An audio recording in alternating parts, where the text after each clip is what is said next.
you ever take the law into your own hands before the law was changed into what you want? No. I didn't want to take the law in my hands. The question was, I did the suggestion. Yes, I was going to repeat it. The question was, or the statement was, that I took the law in my own hands. Well, I was asking.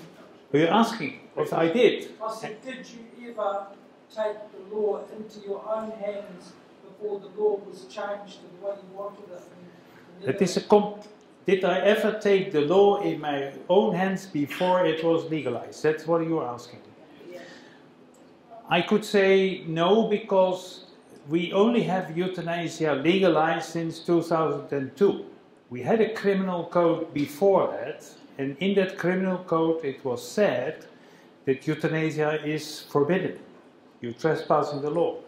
Only we had since 1973 a number of court cases going up to the Supreme Court where the judges said if you follow certain criteria, you are not being prosecuted. We are not going to be prosecuted. Literally saying, I have trespassed the law with my Mrs. B. Yes, I have done. I have not talked about it because I didn't want to be seen, and Mrs. B didn't want me to be seen as a criminal.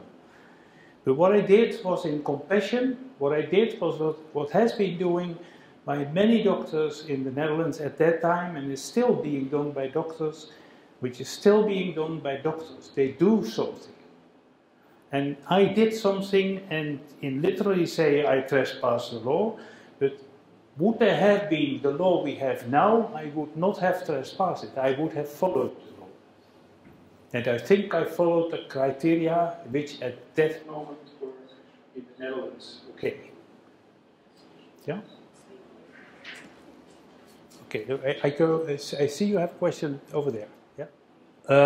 The question was about the Supreme Court decision in Canada just 2-3 weeks ago. It's very recent.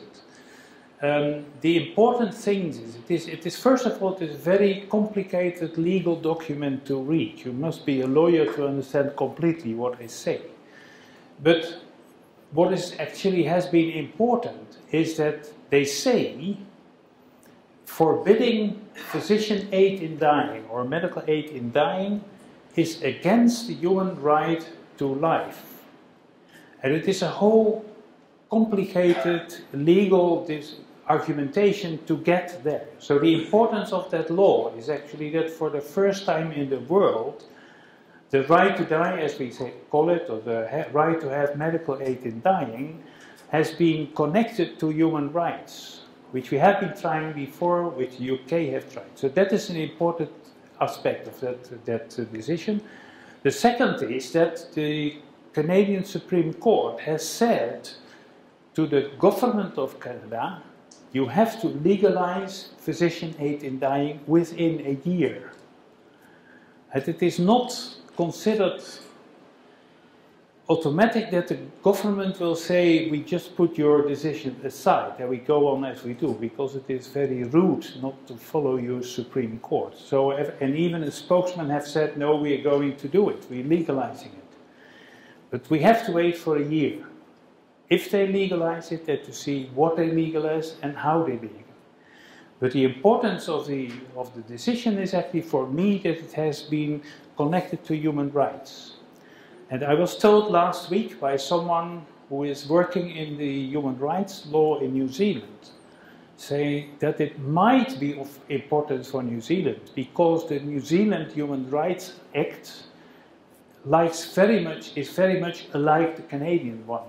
So it might be an important something if the Human Rights Committee in Canada will say this is okay, and maybe with the same kind of arguments the New Zealand human rights can say that.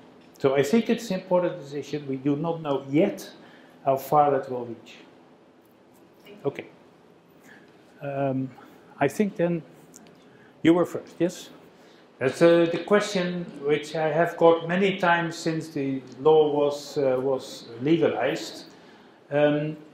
Although it is not in the text of the law that you have to be a Dutch citizen, it is quite aberrant from the text of the law that you must be at least staying in the Netherlands for a longer time, that you must have a good relationship with the doctor you're asking for euthanasia for, which indeed means, I also have heard the ministers, both justice and health ministers, said that as soon as it was going to be found out that a foreigner came to the Netherlands and had euthanasia, of course, that has to be reported, that has to be researched, examined, that that doctor will be prosecuted.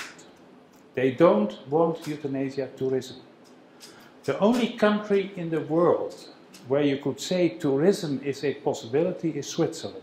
And there is only one society in Switzerland, well actually there are two, but one is on the forefront. Dignitas is a society where you can apply your request.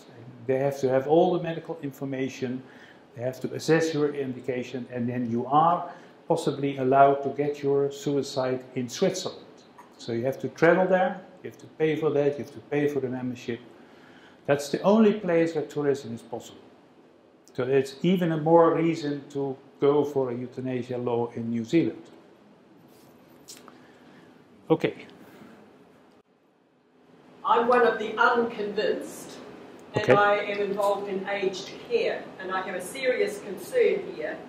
Given what's happened in Belgium, where the initial criteria of explicit request, terminal illness, and unbearable suffering had developed to the stage where they're now euthanizing people physically fit, but they're on life sentences and even children, isn't it impossible to prevent the incremental morphing of a law eventually to include the, say, the disabled, those who can't consent, and maybe those who are going through a bad patch and may really fundamentally want to keep living? Okay.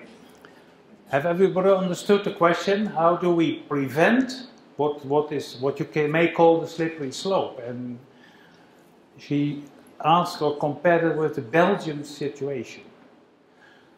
First of all, I think you quote wrongly the Belgian law. The Belgian law is exactly the same as the Netherlands. The only difference is that we know an explicit difference between euthanasia and physician-assisted suicide. The Belgian law talks actually about physician-assisted suicide, but they also interpret that they can give, if the patient can no longer swallow, they can also apply euthanasia. Also in the Belgian law, it is about suffering. And there is nothing in the Belgian laws where it talks about terminal illness or physical illness. Even when Belgian law became approved in the parliament there, the world thought and even said that the Belgian law was more liberal than the Dutch one at that moment. It turned out to be exactly the same as you look at when you look at the criteria. Of course, you see the differences between Belgium and the Netherlands. The differences are partly due because half of Belgium is French.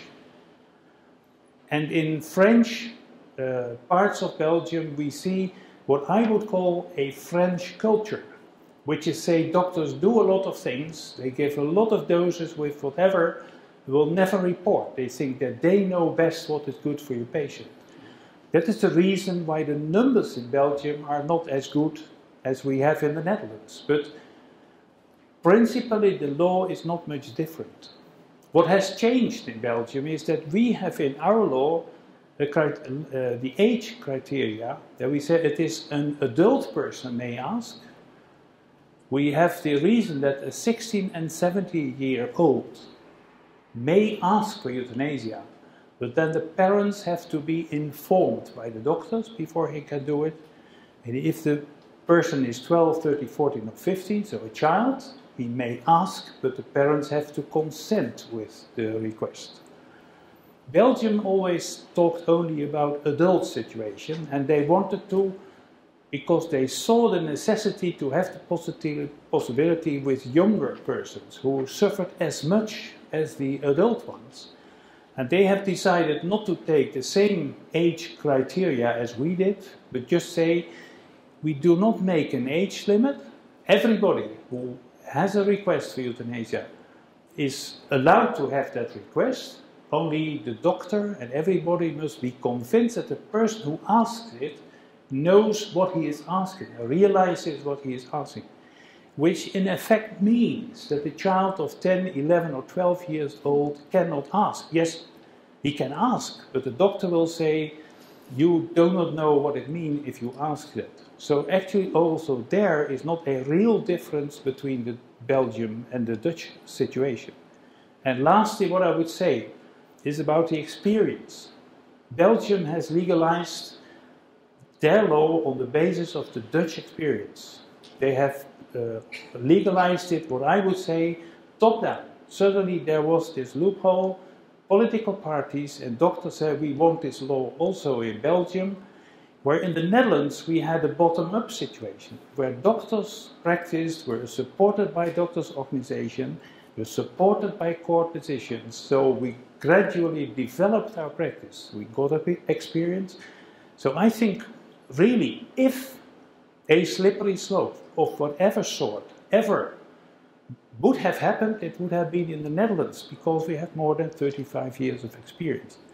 And I appreciate your concern, and I do not say that we must not be concerned about these difficult issues, but I am convinced that the doctor who is being asked for euthanasia is the best guarantee that he will only do it if he really can comply with the criteria, if he really is empathetic to the request. And that is a criteria you cannot write in a law.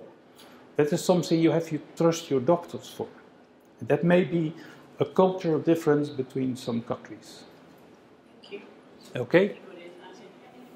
Over there. We have a high youth suicide rate in New Zealand.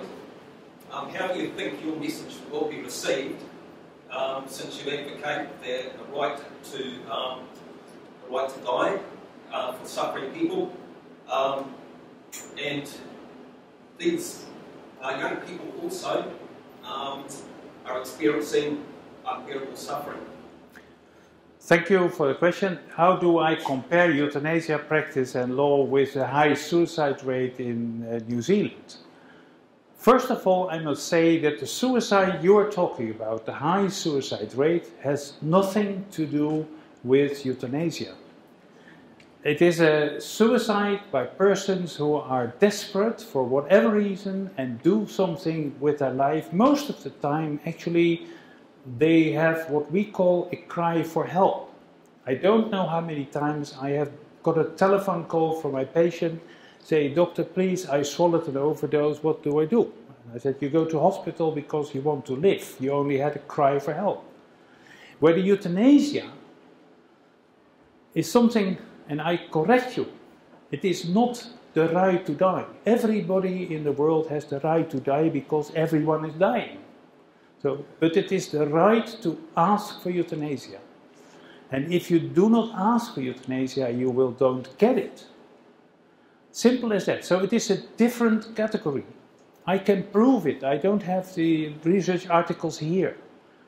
But since we have our euthanasia law in the Netherlands, the suicide rate has not been bigger or smaller. It has just been the same because this is a different category of people. So there's no influence on the two of them. And certainly, if the message that legalizing euthanasia is wrong for the people who suicide themselves or having this cry for help, it is not because of the people and society who advocate for euthanasia that happens. It is because this message that it is wrong to give the right, that is what's promoting the idea that if I suffer, I commit suicide. So it is two different things you're talking about. I don't know how long. Yeah. One more. Yes? How easy do you feel it is if New Zealand doctors are not in support of that? I mean, unless you've got, it seems that your bill went through very well because it was doctors, in a way, who helped push it. If you haven't got that push, I mean, in Canada it looks as if it's coming from the Supreme Court. If you haven't got one of those two, how easy is it? Yeah. Is it word of mouth? Is it pushing from the base? The question is, how easy will it be if you do not have the support of your doctors, so Doctors Association, if you do not have the support of a Supreme Court decision, like in Canada? I'm not saying it will be as easy. It is not easy in Canada, it has not been easy in our country. It is never easy, because you have to convince many people with different responsibilities. Patients who want the real possibility to make a choice at the end of their life, have responsibility, they want the law to have that right. Doctors are afraid of what is happening to their practice. What do they have to do if we do it? The doctors' organization is a different issue. Doctors' organization thinks they have to obey the World Medical Association, who says euthanasia is unethical. I have never heard, by the way, any argumentation from the World Medical Association why they think it is unethical. But they say so, and doctors' organization followed it. Our Royal Dutch Medical Association, every 2 years when they meet, they really are on the bench by all their collegial doctors and say, you are naughty because you have approved euthanasia. So it will be difficult. But I think that the Supreme Court decision, since it is a human rights issue, it's like what I'm told. I am not that way, but it looks a lot like a human rights issue in New Zealand, that it's certainly a possibility. And let's say that the advantage of countries we now going to start a debate can use the experiences of the countries where it is legalized. The big thing that we legalized, and now it is a mess and chaos in the Netherlands, and you die, and doctors do what they want. We can tell that's not true, so don't be afraid of that. The World Medical Association that you were talking about, though, I mean, are they representatives from each country on that World Medical Association? Yes, of the World Medical Association, the question is, the World Medical Association is the umbrella for all national organizations. And I would like to remind you, in Belgium, the Belgian Doctors Association was as association against the law. But the Belgian societies has been successful in getting more than 2,500 signatures from doctors, individual doctors who said, we are in favor. And I know from research in your country that about 60% of doctors are in favor of legalizing assisted suicide. So that is the positive thing. And maybe you must stop asking the association what they think, but go and sample all the doctors and see that the doctors will say we do it. But that certainly is a problem. Yes, I realize. Talking about the problems we have had since the legalization, the most easy answer is actually that we practically had no problems, because we had the experience of 30 years before we legalized. So even the situation in the Netherlands did not change dramatically for the doctors. What they did on March 31, 2002 was exactly the same as what they do on 2nd of April 2002. So real problems we didn't get. What I have seen in development, and what I told you about, is that while doctors have been using the law and have been using the legal possibility when they complied with the criteria to apply the euthanasia, that these doctors have been more open-minded, patients, the public has been more open-minded on the issue. It is something we talk even much more easier about nowadays.